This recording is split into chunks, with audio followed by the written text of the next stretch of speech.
Bismillahirrahmanirrahim. Assalamualaikum warahmatullahi wabarakatuh. Selamat siang Bapak Ibu semuanya. Yang saya hormati Ibu Kepala Sekolah, Ibu Lidasari SPG NPD. Yang saya hormati Ibu Desi selaku calon guru penggerak angkatan 11. Yang saya hormati Bapak Ibu Dewan Guru yang sempat hadir pada hari ini, luar biasa dengan penuh semangatnya. Salawat serta salam mari kita sanjungkan kepada junjungan kita Nabi besar Muhammad Sallallahu Alaihi Wasallam, yang mana pada kesempatan siang hari ini, kesempatan yang berbahagia ini, bisa berkumpul di ruangan ini dalam kegiatan penyebaran pemahaman dan penerapan budaya positif yang nantinya akan kita ikuti bersama. Mudah-mudahan tiada halangan suatu apapun. Amin. Izinkan di sini saya sebagai pemandu acara atau MC untuk kegiatan pada siang hari ini. Saya bacakan susunan acara pada kesempatan hari ini. Yang pertama yaitu pembukaan, kedua menyanyikan lagu Indonesia Raya, ketiga sambutan kepala sekolah, yang keempat doa, yang kelima acara inti, dan yang keenam penutup. Baik, untuk mempersingkat waktu untuk kita lanjutkan, yaitu kita buka acara pada kesempatan siang hari ini dengan membaca basmalah. Bismillahirrahmanirrahim. Acara yang kedua yaitu menyanyikan lagu Indonesia Raya, yang pada kesempatan ini akan dibantu oleh Ibu Yan SPG.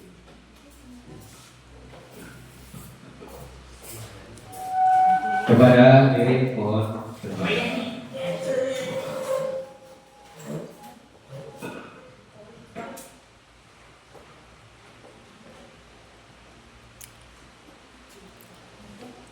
Attention, jalan pakai helm.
Hadirin mohon duduk kembali.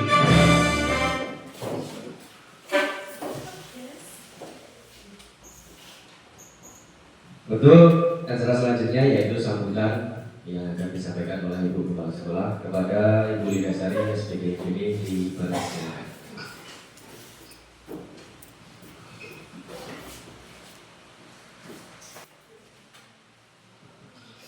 Assalamualaikum warahmatullahi wabarakatuh. Waalaikumsalam warahmatullahi wabarakatuh.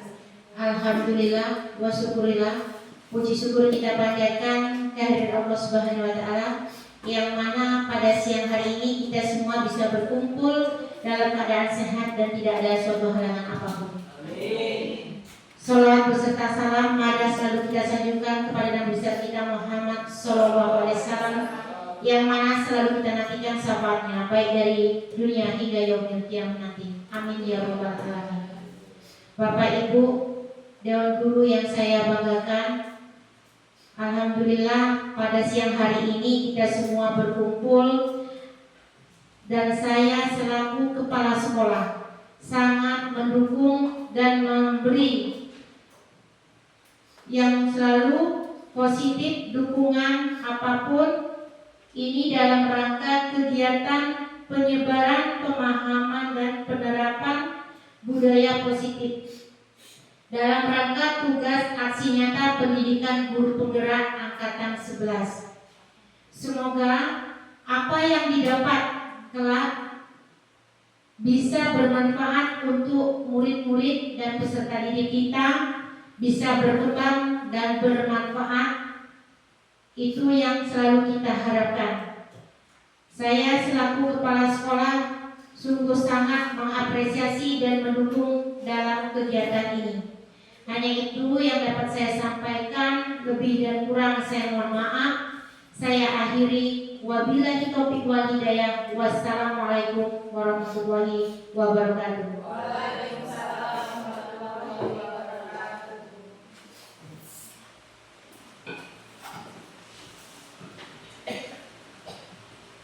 Kepada Ibu Ligasari atas sambutannya diucapkan terima kasih. Selanjutnya acara yang keempat yaitu doa yang akan dipandu oleh Bapak Sulanjito. Kepada beliau dipersilakan.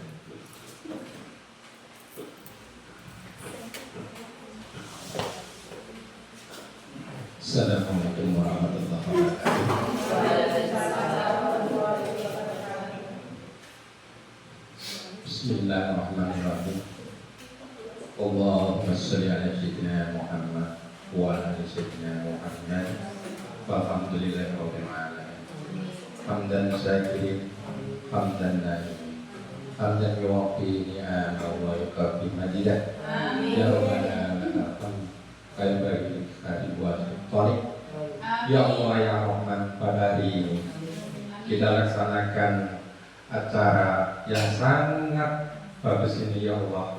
Berilah petunjuk-Mu, berilah petunjuk-Mu ya Allah kepada kami, sehingga kami dapat melaksanakan dan apa yang nanti disampaikan oleh Ibu kami ya Allah. Ya Allah ya Tuhan kami, lindungilah kami semua dari segala macam mara bahaya ya Allah.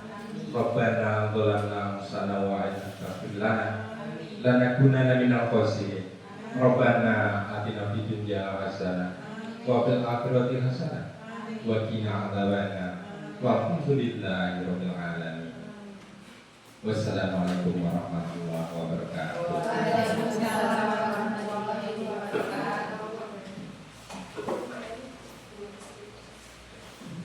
Baik Bapak Ibu, setelah kita laksanakan kegiatan tadi, mari kita masuk ke kegiatan inti, yaitu pemaparan materi tentang penyebaran pemahaman budaya positif, aksi nyata dalam kegiatan calon guru penggerak angkatan 11 Kabupaten Tulang Bawang Barat.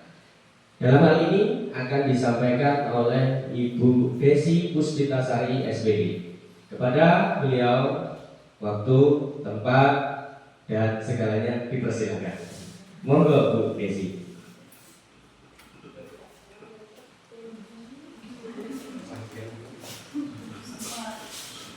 Baik, terima kasih kepada Bapak Sugiarto yang telah membantu jalannya acara pada kesempatan kali ini. Sebelumnya saya ucapkan Assalamualaikum warahmatullahi wabarakatuh. Selamat siang.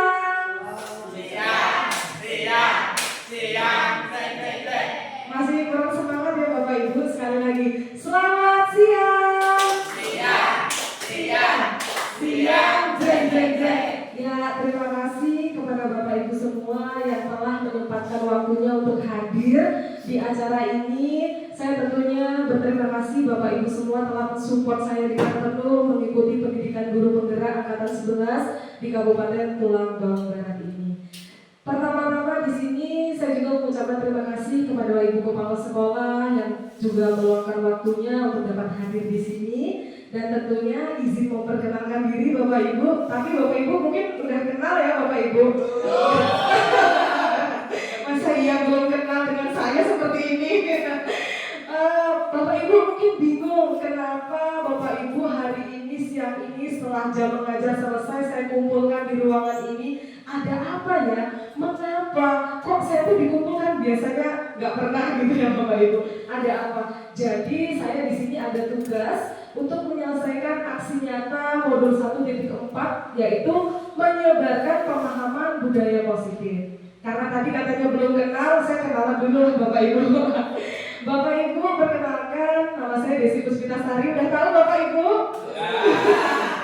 Nama saya Desi Puspitasari Bapak Ibu. Saya calon guru penggerak angkatan 11 Kabupaten Tulang Bawang Barat. Baik, sebelum kita lanjut, karena kita habis aktivitas ya Bapak Ibu, setelah mengajar kita mungkin capek, kita mau melenturkan badan dulu lah Bapak Ibu ya. Kita breathing dulu, Bapak Ibu mungkin bisa berdiri, kita tolong. Kita senam dulu Bapak Ibu. Ya biar semangat ya Pak Yanto ya.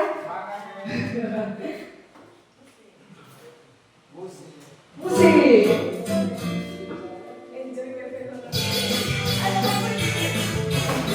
Ikutin yang di depan Bapak Ibu. Semangat Bapak Ibu. Gerak Bapak Ibu. Tangan diputar-putar, bertepuk tangan. Tangan diputar-putar, pegang wajahmu. Tangan diputar-putar, pegang bahuku. Digoyang. Ayo goyang Bapak Ibu. Digoyang-goyang. Lanjut. Tangan diputar-putar, bertepuk tangan. Tangan diputar-putar, pegang wajahmu.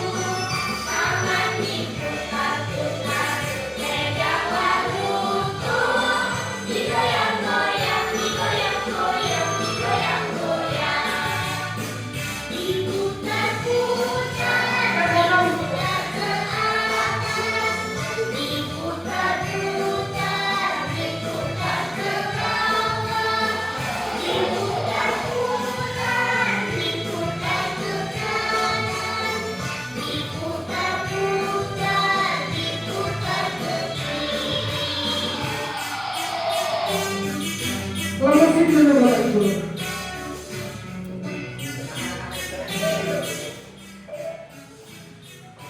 Sekali lagi Bapak Ibu. Diputar-putar, bertepuk tangan. Tangan diputar-putar, pegang wajahmu. Tangan diputar-putar, pegang bahuku. Digoyang-goyang, digoyang-goyang, digoyang-goyang. Tangan diputar-putar, Ke atas Bapak Ibu. tangan diputar-putar, pegang wajahmu. Tangan diputar-putar, pegang bahuku. Digoyang-goyang, digoyang-goyang, digoyang-goyang. Diputar-putar, diputar ke atas. Diputar-putar, diputar ke bawah. Diputar-putar, diputar ke kanan. Diputar-putar, diputar ke kiri.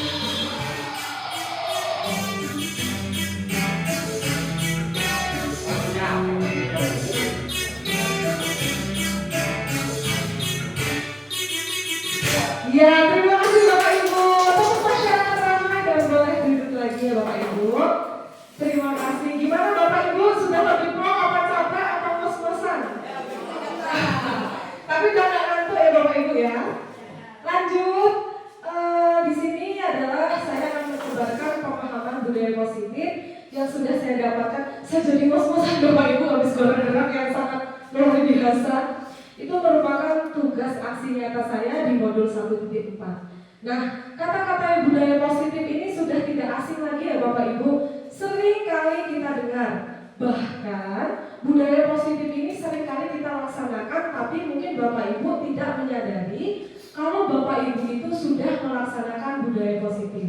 Ya, ketika Bapak Ibu seperti di sekolah kita ya Bapak Ibu, kita jam 7.15 menyambut anak. Kita melakukan pembiasaan baik menyambut siswa di gerbang. Kira-kira itu sudah masuk ke dalam budaya positif Bapak Ibu? Ya. Terus kita berkumpul di sini dengan ibu kepala sekolah yang sangat luar biasa. Kita harmonis, bisa menjalankan tugas kita masing-masing. Apakah masuk ke dalam budaya positif? Masuk, karena budaya positif itu ciri-cirinya adalah lingkungan yang positif. Lanjut Bu Yani. Nah, jadi kita harus tahu Bapak Ibu pembelajaran dengan paradigma baru. Bapak Ibu sudah tahu pembelajaran dengan paradigma baru? Belum? Apa baru ini ya Bapak Ibu? Baru dengar atau belum pernah dengar sama sekali? Baru dengar. Jadi Bapak Ibu sebenarnya pembelajaran dengan paradigma baru ini adalah dirancang berdasarkan prinsip-prinsip pembelajaran terdiferensiasi sehingga setiap siswa belajar dengan kebutuhan dan tahap perkembangannya sesuai dengan teori psikis modern untuk mewujudkan profil pelajar Pancasila. Nah, Bapak Ibu seperti kita ketahui kita sering melakukan pembelajaran yang terdiferensiasi. Adakah yang bisa menyebutkan apa itu pembelajaran terdiferensiasi? Sudah ada yang tahu Bapak Ibu? Berpihak pada murid. Ya, boleh berpihak pada murid, tapi lebih tepatnya adalah pembelajaran terdiferensiasi itu adalah pembelajaran yang sesuai dengan kebutuhan murid. Jadi sebenarnya kita ini sudah sehari-hari sering melaksanakan ini Bapak Ibu.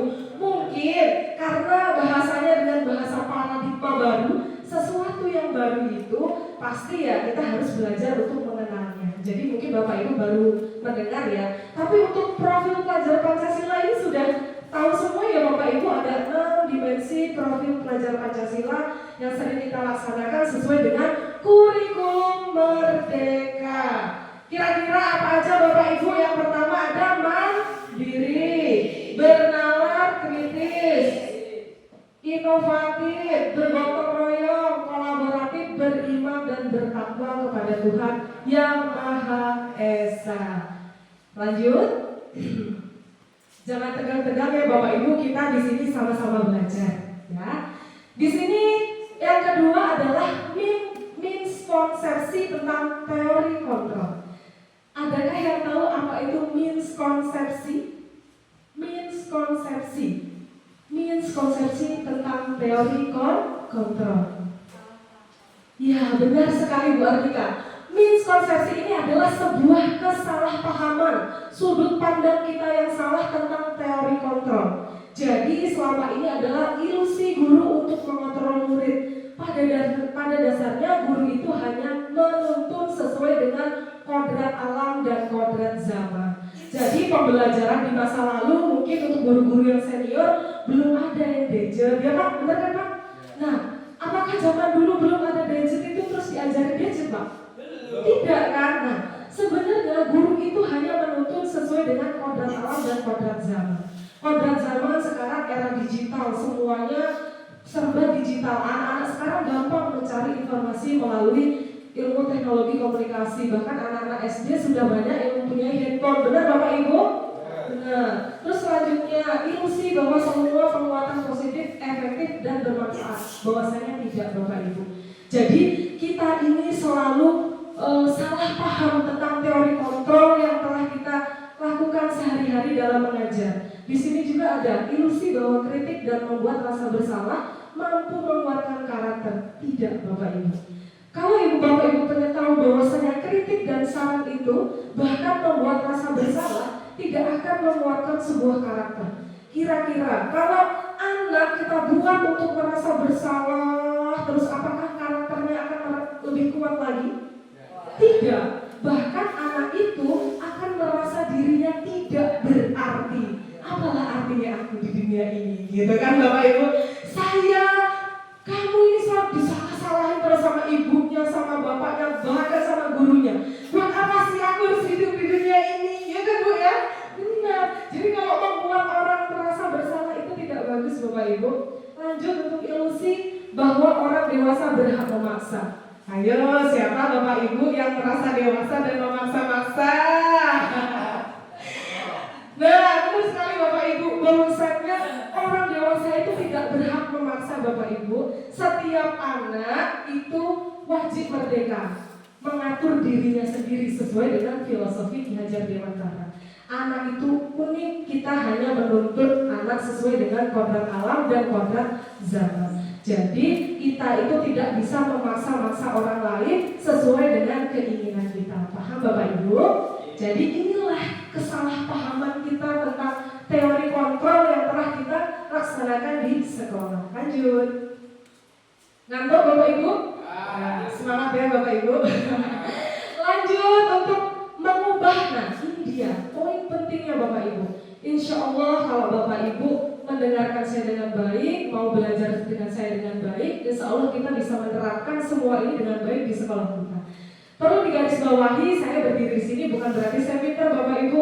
Saya hanya berusaha menyebarkan apa yang sudah saya dapatkan di pendidikan guru penggerak. Jadi memang jargonnya sesuai dengan jargon guru penggerak, yaitu tergerak, bergerak, dan menggerakkan. Jadi saya harus menggerakkan Bapak Ibu.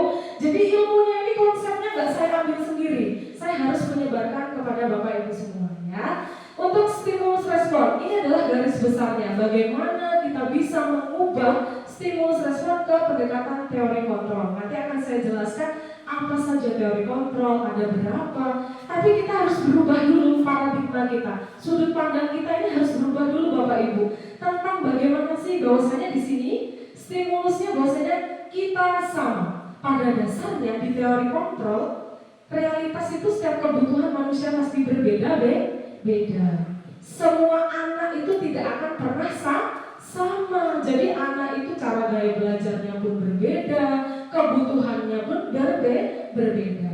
Semua orang melihat yang sama, tapi pada dasarnya adalah setiap orang memiliki gambaran yang berbeda. Gambaran itu yang saya maksud adalah sudut pandang Bapak Ibu. Lanjut, kita mencoba mengubah semua orang agar berpandangan sama dengan kita. Ini egois banget Bapak Ibu. Ya, ini harus dirubah ini. Bagaimana kita mencoba bahwa semua orang itu harus sepakat dengan kita. Semua orang itu harus mau dengan keputusan kita.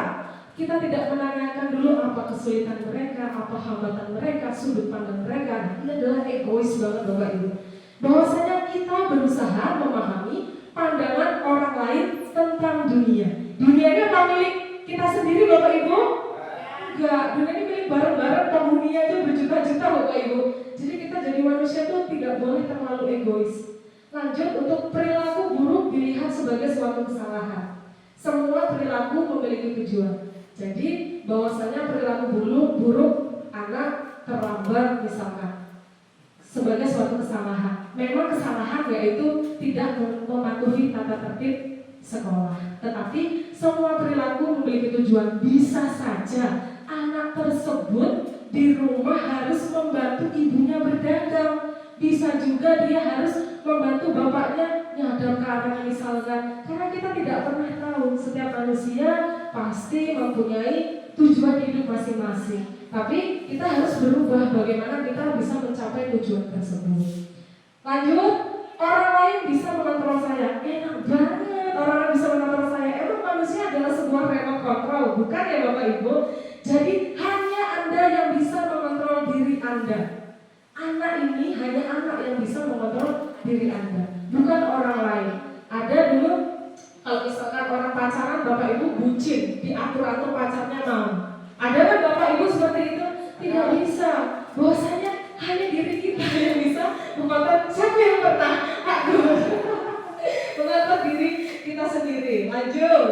Saya bisa mengontrol orang lain. Itu adalah kebalikannya. Tidak bisa Bapak Ibu. Saya mengontrol Bu Yani. Bu Yani hari ini harus ke pasar, gini. Nanti setelah ke pasar Bu Yani harus mandi. Walaupun Bu Yani mematuhi apa yang saya ucapkan, bisa jadi Bu Yani setelah ke pasar itu gak langsung mandi, rebahan dulu. Tetap tidak bisa, saya akan mengontrol Bu Yani. Ya, jadi hanya diri kita yang bisa mengontrol diri kita sendiri ya. Terus terakhir, pemaksaan ada pada saat bujukan gagal, kolaborasi dan konsensus menciptakan pilihan brand baru.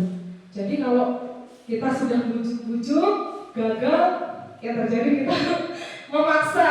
Ada tertawa-tawa ini kayaknya perlu dilakukan. Kita memaksa. Nah, sekarang Bapak Ibu harus paham tentang bahwasanya paradigma stimulus ini itu kita rubah menjadi teori kontrol, yang mana setiap kebutuhan itu berbeda, setiap orang memiliki gambar yang berbeda. Intinya kita itu tidak bisa mengontrol orang lain, hanya diri kita yang bisa mengontrol diri kita sendiri. Lanjut. Masih semangat Bapak Ibu? Ini benar slide kelima ya Bapak Ibu. Nah, di sini lanjutannya adalah tentang disiplin positif. Mungkin Bapak Ibu, wah Bapak Ibu senior itu sudah hebat-hebat sekali. Kalau terdengar dengan kata disiplin positif, pasti sudah tahu lah apa sih dari kata disiplin positif ini yang termuncul. Gambaran disiplin positif itu adalah sikap seperti apa sih Bapak Ibu? Kesadaran, disiplin positif, tanggung jawab. Terus disiplin positif itu seperti apa lagi sih Bapak Ibu? Tepat waktu. Pak Mar mungkin apa Pak? Taat bisa jadi. Jadi disiplin ini berasal dari kata disiplina yang artinya belajar. Disiplin mengacu pada disiplin yang memiliki tanggung jawab terhadap apa yang dilakukan berdasarkan nilai-nilai yang diyakini. Jadi disiplin itu lebih ke kita taat terhadap suatu peraturan, kita juga bertanggung jawab dengan apa yang telah kita kerjakan. Kira-kira Bapak Ibu sudah melakukan disiplin terhadap diri sendiri? Sudah. Di sini tujuannya Bapak Ibu. Sebagai pendidik, kita ini adalah sebagai pendidik. Kita menciptakan murid yang memiliki disiplin diri, sehingga mereka berperilaku mengacu pada nilai-nilai kebajikan universal dan memiliki motivasi intrinsik, motivasi yang ada di dalam diri mereka dalam perubahan perilaku ke arah yang lebih baik. Lanjut Bu Yani. Nah, ini yang saya maksud tadi Bapak Ibu. Nilai-nilai kebajikan ini contohnya profil pelajar Pancasila: beriman dan bertakwa, berhalal mulia, berkebinekaan global, gotong royong, mandiri, kreatif, dan bernalar kritis. Kira-kira Bapak Ibu sudah menjalankan profil P5 kita dalam sehari-hari?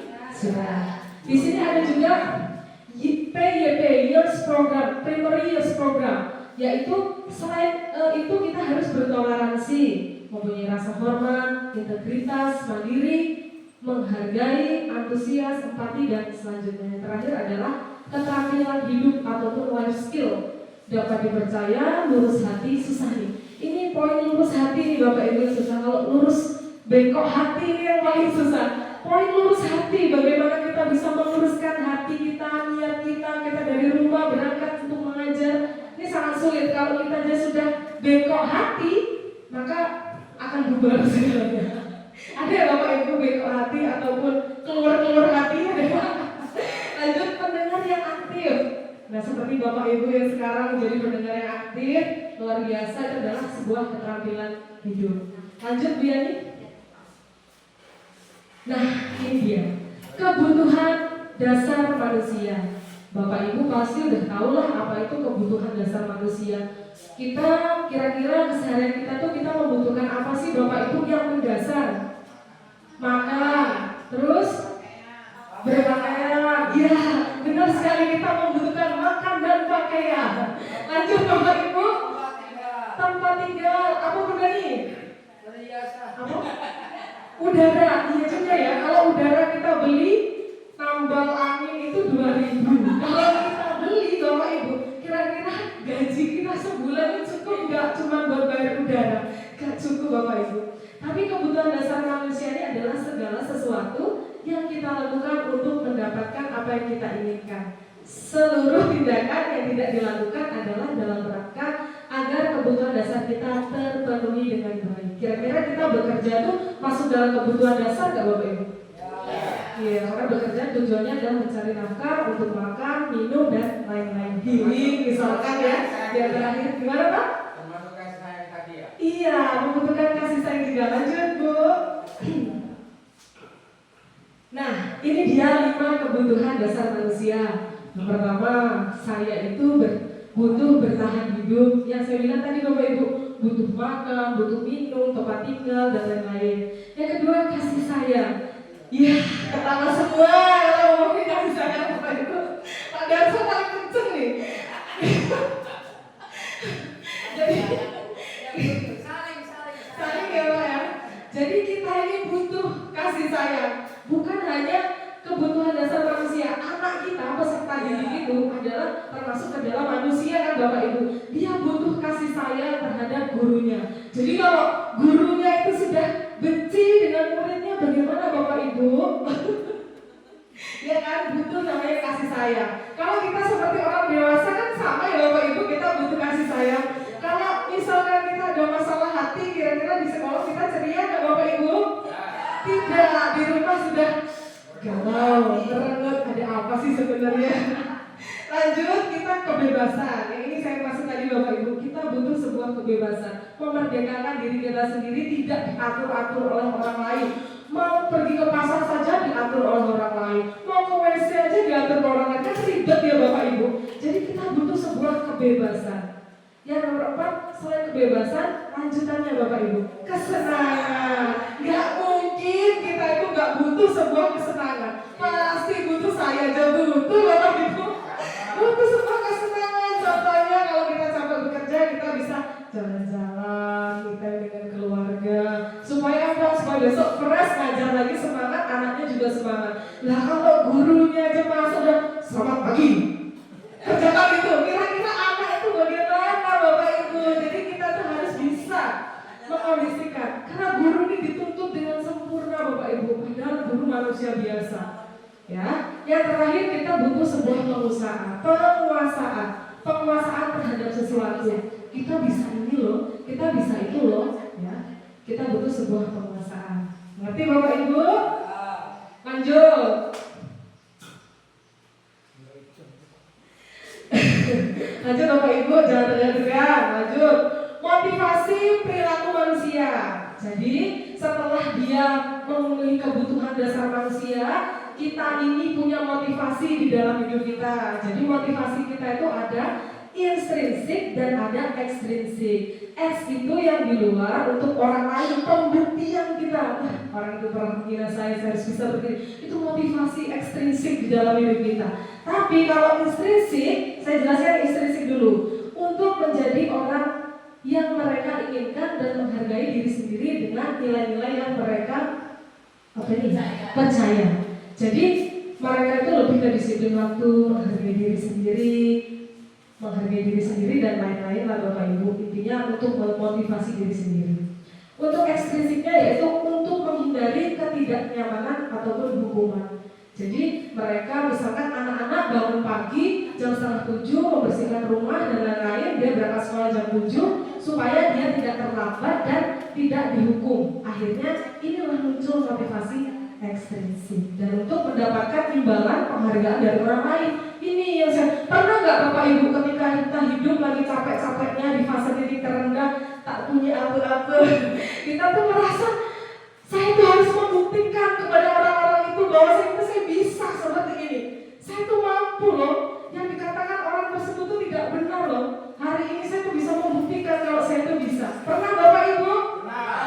Pernah. Berarti semuanya pernah punya motivasi ini ya. Lanjut. Nah, ini ada 3 cara penanganan masalah yang kita anggap miskonsepsi tadi Bapak Ibu. Yang pertama hukuman, konsekuensi, dan restitusi. Jadi ini ada 3. Pertama yaitu hukuman. Hukuman itu biasanya tidak terencana ataupun tiba-tiba. Murid tidak tahu apa yang akan terjadi, tidak dilibatkan, bersifat satu arah, berupa hukuman psikis dan fisik dan psikis. Jadi kalau hukuman itu bisa spontan Bapak Ibu. Misal saya pernah nggak Bapak Ibu dari rumah sudah merencanakan saya nanti akan menghukum dia? Tidak. Misalkan anak itu berbuat kesalahan, kita akan spontan menghukum anak tersebut. Jadi itu ciri-ciri sebuah hukuman. Kalau konsekuensi itu terencana, jadi sudah disepakati sesuai dengan peraturan. Kalau misalkan dia tidak mengerjakan tugas, maka dia akan pulang lebih lambat untuk menyelesaikan sebuah tugasnya. Itu sebuah konsekuensi ya Bapak Ibu. Murid tetap dibuat tidak nyaman, sikap guru selalu monitor murid. Dan yang terakhir restitusi. Nah ini yang harus kita ciptakan. Yang terakhir Bapak Ibu, Proses menciptakan kondisi bagi murid untuk memperbaiki kesalahan. Proses kolaboratif yang mengajarkan murid untuk mencari solusi sendiri. Inilah Bapak Ibu yang akan kita terapkan terhadap murid-murid kita yang dimaksud dengan restitusi. Lanjut, penjelasannya ada di teks selanjutnya. Nah, 5 posisi kontrol guru. Bapak Ibu sebelumnya udah tahu belum saya itu ada di posisi kontrol mana? Penghukum, teman, membuat rasa bersalah, pemantau, dan manajer. Penghukum. Jadi gini Bapak Ibu, saya aja mengikuti pendidikan guru penggerak ini saya baru tahu ternyata saya itu sebagai guru itu di posisi ini. Bahkan posisi kontrol guru ini ada 5, saya sebelumnya tidak mengerti, tidak tahu sebenarnya saya itu seperti apa, ngajar aja gitu kan. Tapi setelah saya memahami ini semua, biasanya ada 5 posisi kontrol: penghukum, pembuat rasa bersalah, teman, pemantau, dan manajer. Penghukum Bapak Ibu ini biasanya menggunakan nada-nada yang keras. Bisa dia menghubungkan psikis ataupun fisik. Penghukum. Jadi contohnya ciri-cirinya adalah menggunakan nada yang keras. Kamu besar 5 kali. Kalau orang penghukum besar, kamu besar 5 kali nak. Mungkin anaknya nggak jadi takut kan Bapak Ibu? Iya. Jadi penghukum ini ciri-cirinya menggunakan kata-kata yang nada keras. Lanjut, membuat merasa bersalah. Ini kebalikannya Bapak Ibu. Ketika kita membuat orang merasa bersalah, itu kita menggunakan nada yang keras lagi, lembut tapi mengenai di hati. Ibu sangat kecewa sekali dengan kamu.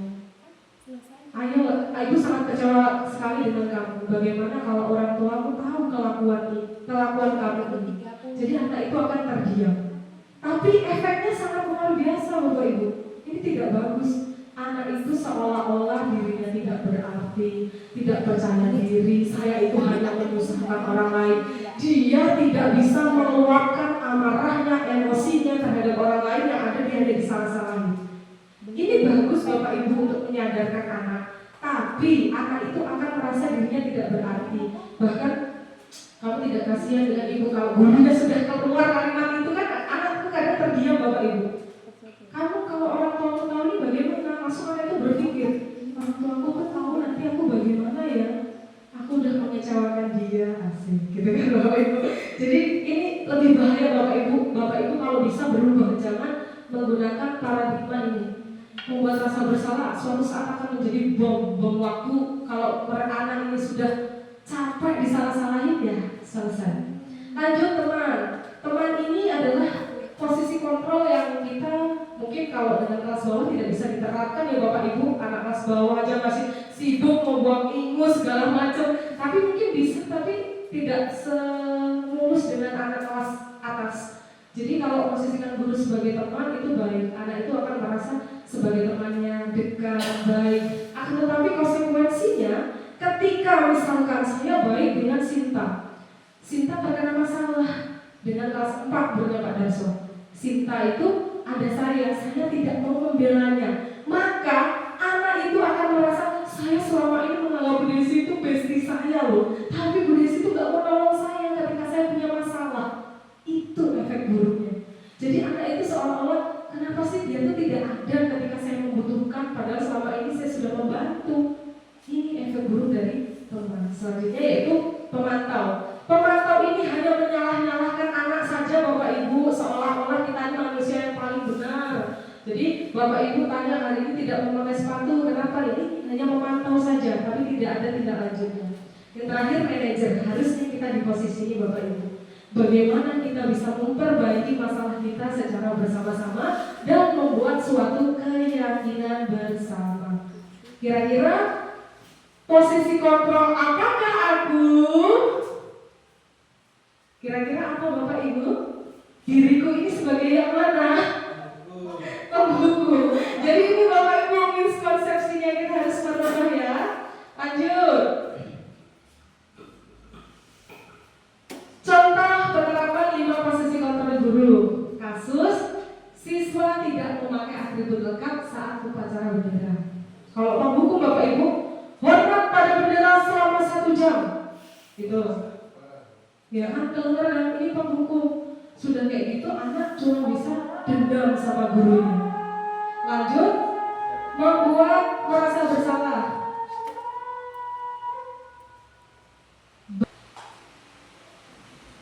Lanjut ya Bapak Ibu.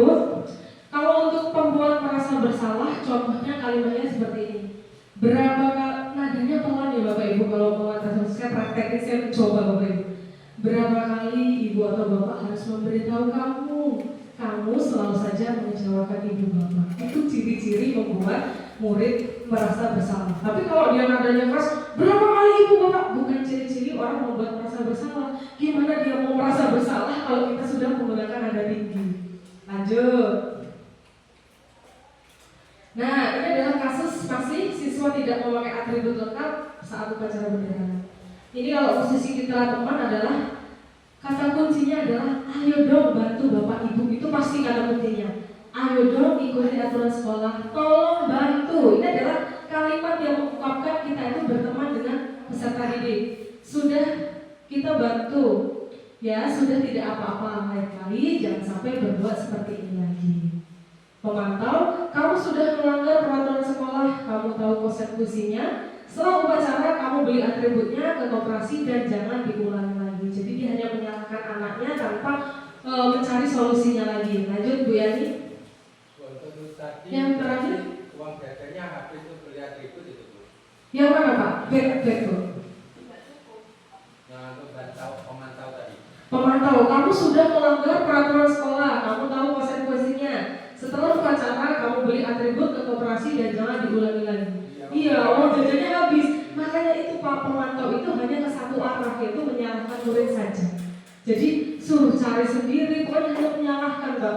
Tanpa Bapak itu mengetahui nggak ya kira-kira saya ini cuma sanggup berapa, kan nggak mikirin Bapak itu tadi kan ya. Lanjut. Terakhir, ini adalah posisi yang sangat ideal, idaman. Saya juga bercita-cita supaya saya itu bisa menjadi seorang guru yang mempunyai posisi control manager. Contoh kalimatnya, apakah kamu tahu kesalahanmu? Kira-kira bagaimana kamu memperbaiki kesalahanmu? Jadi dicari dulu Bapak Ibu, dia tuh tahu kesalahanmu itu apa, terus bagaimana caranya memperbaiki. Jadi dia ini adalah manajer. Nah, sewajarnya kita sebagai guru ini adalah kita sebagai manajer bagi peserta didik ataupun bagi murid. Bapak Ibu, karena lemas berdiri dulu lah. Yuk kita exhibiting sebentar. Tepuk semangat dulu, tapi semangat ya Bapak Ibu. Biar semangat.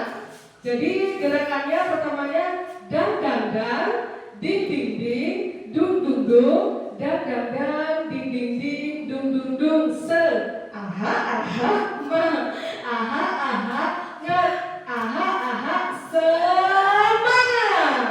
Ya Bapak Ibu. Ayo dengan ketiga, 1, 2, 3, dan, ding ding ding, dung dung dung, dan, ding ding ding, dung dung dung, se, aha, ma, aha, nga, aha, semangat. Ya boleh duduk. Ya Allah, baru kali ini saya bisa. Baru kali ini saya bisa seperti menyuruh Bapak Ibu untuk melakukan gerakan semangat. Tapi Bapak Ibu nggak apa-apa ya Bapak Ibu, kita sama-sama belajar. Lanjut Bu Yani. Ikhlas ya Bapak Ibu. Semoga menjadi ladang pahala untuk Bapak Ibu semua yang hadir di sini. Kayak penghukum tadi Bu.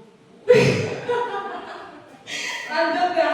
Sekarang kira-kira posisi kontrol apakah aku dengan kalimat push up 10 kali? Hukuman. Apa Pak? Hukuman. Hukuman, benar ya Bapak Ibu? Hukuman. Push up 10 kali. Lanjut Bu Yani. Posisi kontrol apakah aku? Ibu sangat kecewa dengan kamu. Kamu gak kasihan dengan ibu. Apa Bapak Ibu?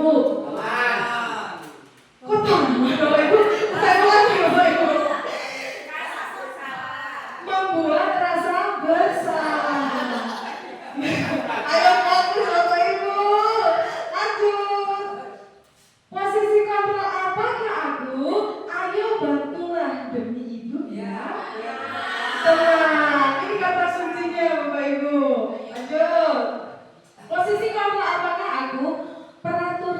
apa? Apa yang telah kamu lakukan? Sanksi atau konsekuensinya apa? Ya konsekuensi Bapak Ibu. Kalau saya kembali. Baik, Pak. Pemantau. Jadi kan fungsi kontrol kan ada 5. Kok jadi konsekuensi Bapak Ibu? Jadi ini adalah pemantau. Ya Bu, lanjut. Ini kalau tak buat agak rumit biar Bapak Ibu lebih semangat. Kok pemantau Pak? Belum dibacain Pak. Posisi kontrol apakah aku? Peraturannya apa? Apa yang telah kamu lakukan? Sanksi? Loh kok sama Bian? Lanjut. Nah ini guru. Adi, tahukah kamu jam berapa kita memulai? Adi jawab, Pak Adi tapi nggak ada ya? Tahu Bu. Guru, kamu terlambat 15 menit. Apakah kamu sudah mengerti konsekuensi yang harus dilakukan bila terlambat? Adi, paham Bu, saya harus tinggal kelas pada jam istirahat nanti dan mengerjakan tugas ketinggalan saya. Posisi kontrol apakah aku? Manajer. Jadi dia bisa mengenali masalahnya dan mencari solusinya. Lanjut. Enggak apa-apa Bapak Ibu. Lanjut. Keyakinan kelas. Mengapa keyakinan dan bukan peraturan kelas? Kalau keyakinan kelas, mengapa keyakinan kelas? Mengapa bukan peraturan kelas? Kalau peraturan kelas yang kita terapkan, contohnya tata tertib yang ada di kelas, tidak boleh mengobrol dan lain-lain, anak itu bisa mengingkari peraturan tersebut. Tetapi kalau keyakinan kelas itu sifatnya seperti ini Bapak Ibu. Lanjut Bu Yani. Nah, pembentukan keyakinan kelas bersifat abstrak, berupa pernyataan universal, dibuat dalam pernyataan positif, sedikit saja agar mudah diingat, sesuai dengan kondisi kelas dan sekolah sehingga mudah diterapkan semua warga sekolah dan warga kelas. Ya Bapak Ibu, jadi kita harus mengubah paradigma, kita itu harusnya membuat sebuah keyakinan kelas, bukan peraturan kelas. Lanjut. Nah ini Bapak Ibu ada segitiga restitusi ini yang akan kita terapkan.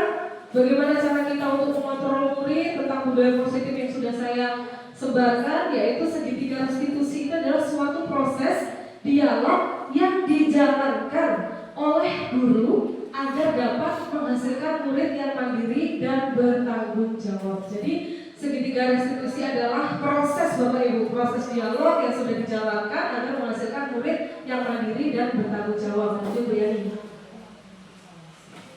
Nah, proses segitiga restitusi itu melalui 3 tahapan Bapak Ibu. Yang pertama, menstabilkan identitas. Contohnya kalimatnya adalah setiap orang pasti pernah melakukan kesalahan, ataupun setiap manusia tidak ada yang sempurna, pasti pernah melakukan sebuah kesalahan. Lanjut, kita validasi dulu kebutuhannya. Jadi, kamu tentu punya alasan mengapa melakukan ini. Memvalidasi tindakan yang salah tersebut. Yang terakhir, menanyakan keyakinan.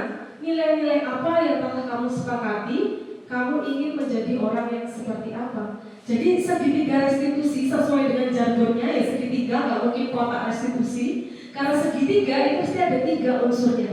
Yang pertama kita harus menstabilkan identitas dulu, memvalidasi kebutuhan, validasi tindakan yang salah, mengapa anak melakukan hal tersebut. Yang terakhir menanyakan keyakinan, hal-hal yang disepakati untuk memperbaiki sebuah kesalahan tersebut.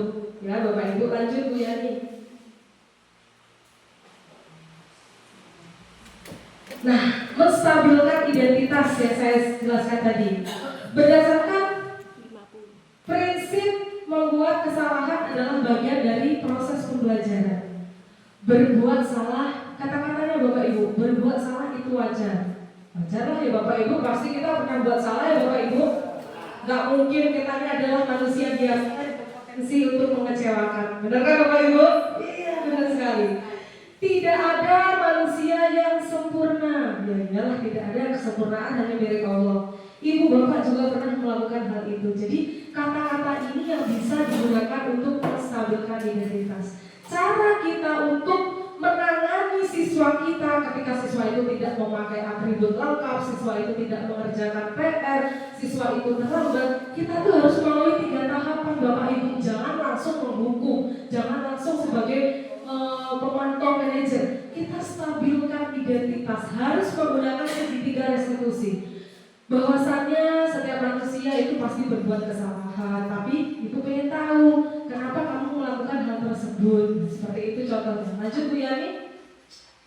Nah, setelah kita menstabilkan identitas, namanya bahasanya saja sudah menstabilkan supaya anak itu tidak membuat anak merasa bersalah.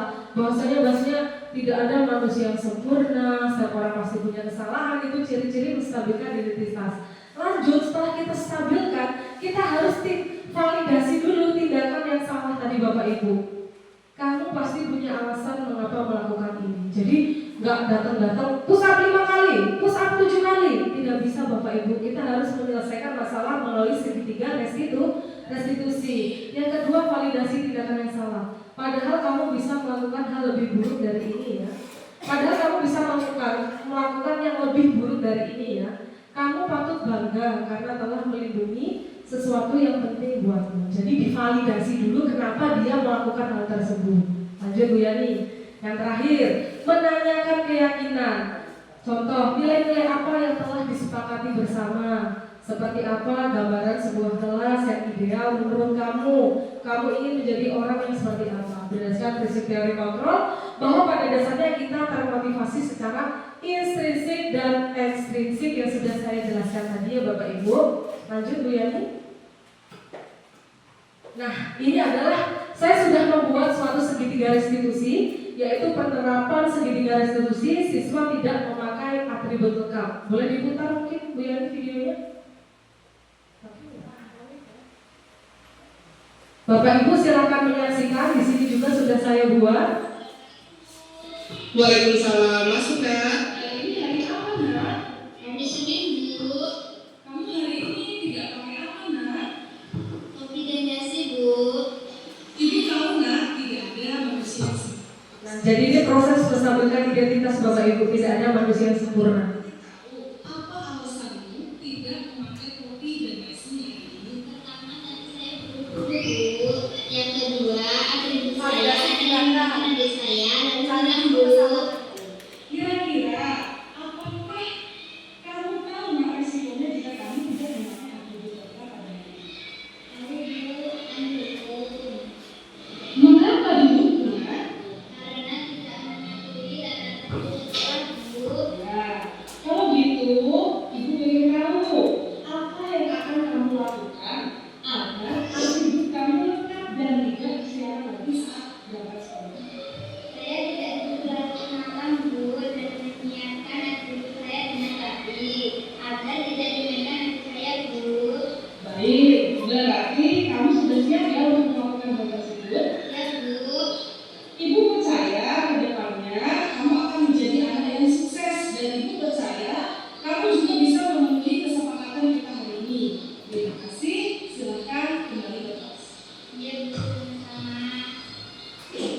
Ya, ini adalah segitiga restitusi yang sudah saya terapkan di kelas 6. Jadi, minggu lalu ada seorang siswa tidak memakai atribut lengkap. Jadi, kira-kira kalau saya di lapangan teriak-teriak langsung, kamu push up 10 kali, kamu buang sampah. Itu salah konsepnya. Jadi, itu yang dinamakan dengan miskonsepsi tadi, kesalahpahaman. Kita harus rubah tentang stimulus ke teori kontrol. Kalau di teori kontrol kita harus menerapkan segitiga restitusi. Yang pertama, kita harus memvalidasi identitas dulu. Kita validasi identitas, tidak ada manusia yang sempurna, bahwasanya manusia pasti punya kesalahan. Tapi selanjutnya kita validasi tindakan yang salah. Jadi anak tersebut mengapa dia itu tidak memakai topi dan dasi. Setelah saya tanya, ternyata dia itu kesiangan Bapak Ibu. Dia kesiangan dan tidak merapikan peralatan sekolahnya waktu di hari Minggu, serta dimainkan oleh adiknya, akhirnya topi dan dasinya hilang. Itu adalah sebuah contoh kita memvalidasi tindakan yang salah. Kita cari dulu apa itu akar masalahnya. Yang terakhir, kita menanyakan sebuah keyakinan. Bagaimana caramu agar agar besok memakai topi dan dasi secara lengkap? Dia janji dia akan bangun lebih pagi. Dia juga akan menyiapkan atributnya dengan rapi supaya tidak dimainkan oleh adik saya. Jadi kira-kira apakah Bapak Ibu semua sudah melakukan segitiga restitusi selama ini? Sudah atau belum Bapak Ibu? Belum. Mulai sekarang ya Bapak Ibu, kita berupaya bersama-sama untuk penerapan segitiga restitusi ini. Ketika murid kita sedang terkena masalah ataupun terlambat tidak mematuhi tata tertib. Yang pertama tadi apa Bapak Ibu? Kita harus menstabilkan identitas. Yang kedua, memvalidasi tindakan yang salah. Yang ketiga, kita harus menanyakan sebuah keyakinan. Lanjut, Bu Yani. Ada 2 video Bapak Ibu. Ngantuk Bapak Ibu? Enggak. Kirain ngantuk Bapak Ibu. Lanjut yang terakhir dari saya Bapak Ibu, yaitu penerapan segitiga restitusi. Ya, siswa ini tidak mengerjakan PR. Ini Bapak Ibu audionya bisa saya. Kalian tahu nggak apa dipanggil? Iya Bu. Kenapa nak? Kita tidak mengerjakan tugas guru, kita malah asyik mengobrol ketika jam belajar matematika Bu. Ibu tahu nggak bahwa Ini adalah proses menstabilkan identitas Bapak Ibu. bahwasanya setiap manusia pasti punya kesalahan.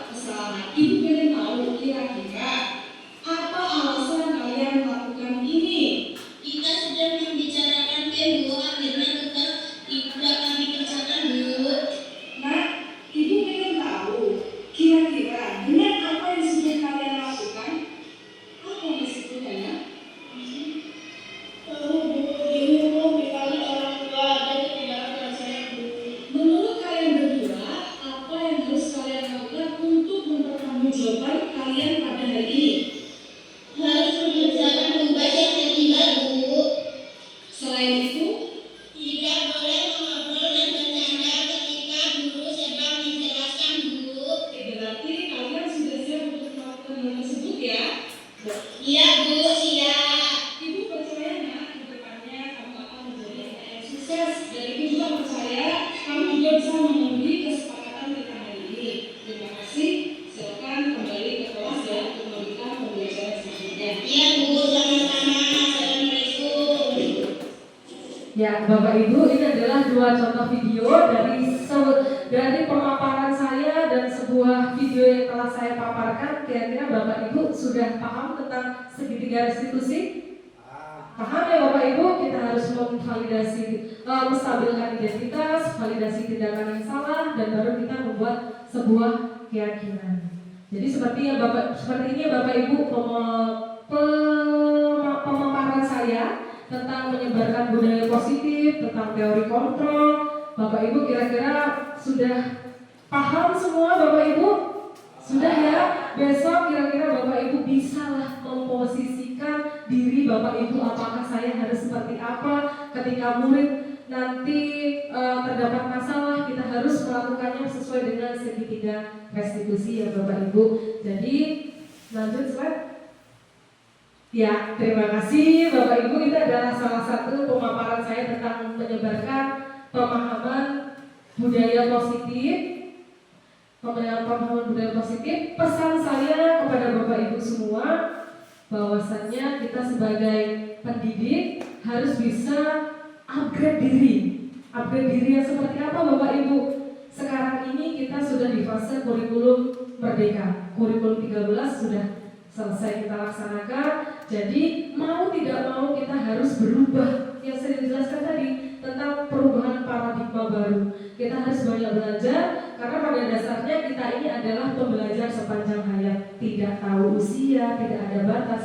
Selagi kita mau berusaha, pasti kita bisa. Saya sebelumnya juga tidak paham tentang itu kurikulum merdeka, tapi dengan adanya guru penggerak ini saya lebih paham tentang bagaimana sih dalamnya kurikulum merdeka, tentang proses anak itu seperti apa. Dan mungkin ini yang bisa saya sebarkan kepada Bapak Ibu semua tentang budaya positif yang ada di lingkungan sekolah, tentang bagaimana kita sebagai guru harus bisa memposisikan 5 teori kontrol, kita harus bisa memposisikan diri kita, dan bagaimana kita menyikapi sebuah masalah dengan penerapan segitiga restitusi yang telah kita laksanakan sehari-hari.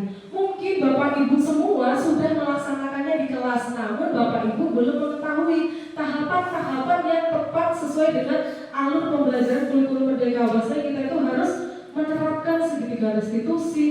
Kadang kita tuh kebanyakan teori juga pusing ya Pak ya. Kebanyakan teori itu juga pusing, tapi kita perlu Bapak Ibu supaya kita tahu. Pesan saya untuk Bapak Ibu semua, terus semangat, teruslah ikhlas Bapak Ibu, karena menjadi guru itu adalah kuncinya ikhlas Bapak Ibu. Terus semangat, terus ikhlas untuk mencerdaskan anak bangsa, dan tentunya saya juga mengucapkan terima kasih kepada Bapak Ibu semua yang telah menyempatkan waktunya untuk menemani proses saya sebagai guru penggerak di sini. Saya tidak akan pernah melupakan kebaikan Bapak Ibu semua yang telah hadir di sini. Semoga menjadi ladang pahala untuk Bapak Ibu semua. Dan tentunya itulah pemaparan terakhir saya dari menyebarkan budaya positif aksi nyata modul 1.4 guru penggerak angkatan 11. Saya Desi Puspitasari, calon guru penggerak angkatan 11, mengucapkan terima kasih, dan akhir kata wabillahi taufiq wal hidayah. Wassalamualaikum warahmatullahi wabarakatuh.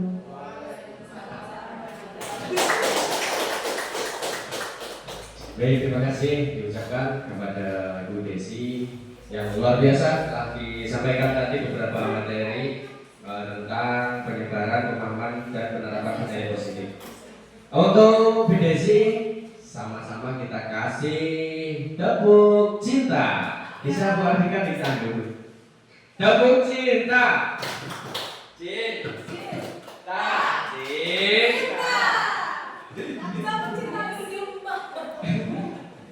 Oke, coba sekarang tepuk kita bertumbuh ya. Untuk Bu Desi kita kasih tepuk cinta bertumbuh. Love kecil, love besar, love jumbo. Pasangannya mana? Pasangannya mana? Oke, terima kasih untuk tangan semua buat Bu Desi. Demikian tadi pemaparan yang disampaikan Bu Desi luar biasa. Semoga bisa kita terapkan bersama, kita belajar bersama untuk menjadi pendidik yang lebih baik untuk anak-anak didik kita. Demikian saya selaku pemandu acara atau pembawa acara, mohon maaf apabila ada salah-salah kata yang disengaja maupun tidak dalam candaan dalam kegiatan hari ini. Saya ucapkan ribuan terima kasih kepada Allah saya Maha. Saya akhiri dengan Wassalamualaikum warahmatullahi wabarakatuh.